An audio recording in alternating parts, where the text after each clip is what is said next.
السلام علیکم جی، اگر آپ کا بلڈ پریشر ڈاکٹر کے پاس جانے سے پہلے نارمل ہو جائے تو آپ کا اور کیا چاہیے، یہ ذرا ویڈیو دیکھیں، بلڈ پریشر کی اقسام بھی سنیں۔ ہاں جی، جو ڈاکٹر حضرات وہ چیک کرتے ہیں تو وہ کبھی کہتے ہیں کہ اوپر والا ہے اور کبھی وہ کہہ لیں نیچے والا ہے۔ تو جو اوپر والا ہے وہ دل کے ساتھ الگ رکھتا ہے اور جو نیچے والا ہے وہ جگر کے ساتھ الگ رکھتا ہے۔ ٹھیک ہو گیا۔ تو نیچے والا اگر اوپر ہوگا تو وہ جگر کے تحت خرابی ہوگی، ہاں جی۔ اگر اوپر والا زیادہ ہائی ہے تو وہ عضلات کے تحت وہ اس میں گڑبڑ ہوگی۔ اگر عضلات کو ٹھیک کر دیا جائے تو اوپر والا مسئلہ حل ہو جائے گا، اگر جگر کو ٹھیک کر دیا جائے تو نیچے والا مسئلہ حل ہو جائے گا۔ اگر اسی طرح جو لو ہے جی، اس کے بارے میں اس میں یہ ہے کہ وہ جب وہ دونوں کو چیک کرتے ہیں کہتے جی دونوں پریشر تو نہیں ہے، آپ کو تو کمزوری ہو گئی ہے، آپ کا تو بلڈ لو ہو گیا ہے، تو پھر وہ اعصابی تحریک ہے۔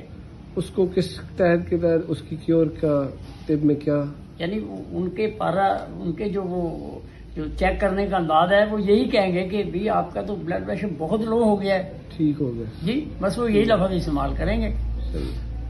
اس کو وہ کہیں گے گرم دودھ پلاؤ، جو ان کی سمجھ میں آئے جی، ٹھیک ہو گیا۔ لیکن وہ یہ ہے کہ وہ اعصابی تحریک ہے، اس کو لونگ دال چینی اس میں نیمبو ڈال کر دینے سے وہ جو اعصابی تحریک ہے وہ ٹوٹ جائے گی اور اس کا جو سستی اور بلڈ لو جو ہے وہ ٹھیک ہونا شروع ہو جائے گا۔ ان کی مقدار کتنی ہو؟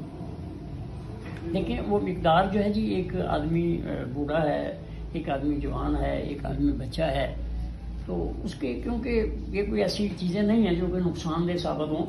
اگر وہ نوجوان ہے تو اس کے لیے ذرا زیادہ قہوہ استعمال کرا لیا جائے، اگر کوئی بچہ ہے تو اس کے لیے کم کرا لیا جائے، جی۔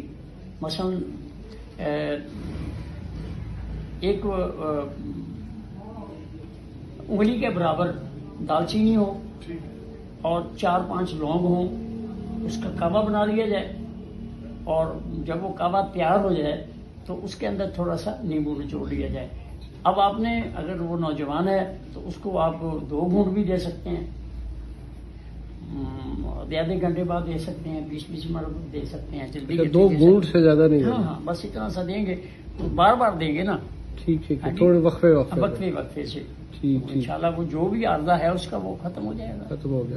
اچھا قبلہ، ایک اور سوال یہ تھا کہ نبض سے بلڈ پریشر کا کیسے اندازہ لگایا جا سکتا ہے کہ ابھی بلڈ پریشر ہائی ہے دیکھیں یا لو ہے؟ وہ تو مسئلہ حل ہو چکا ہے جی، کہ اگر عضلاتی نبض ہے، نہیں، نبض کی رفتار دوسرے درجے پہ ہوگی، پہلے درجے پہ ہوگی، تیزی میں نبض ہوگی تب بلڈ پریشر نبض بتائے گی کہ اس کا بلڈ پریشر ہائی ہے؟ دیکھیں وہ تو درجے ہیں مرض کے، ٹھیک ہے، لیکن نبض کے اندر یعنی یوں کہہ رہے ہیں کہ دونوں نبضوں کے اندر یعنی تیزی ضرور ہوگی جب وہ مدارج کے مرض ہیں، ٹھیک ہے جی، ٹھیک ہے، یعنی وہ گرمی کم نہیں ہوئی یا وہ خشکی کم نہیں ہوئی وہ تو بڑھ رہی ہے آگے کی طرف، صحیح ہے جی۔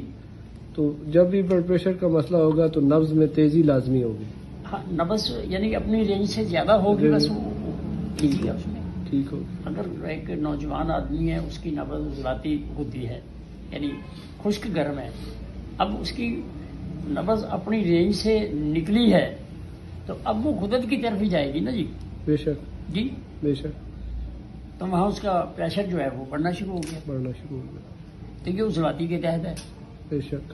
اگر وہ غدی میں داخل ہو گئی ہے پھر وہ غدد کے اندر جو تحریک شروع ہو جائے گی، وہ پھر جو خون دل کی طرف جا رہا ہے اس کے اندر تیزی آ جائے گی، 2 طرف تیزی نہیں ہوگی، ایک طرف تیزی، ایک ہی طرف ہوگی۔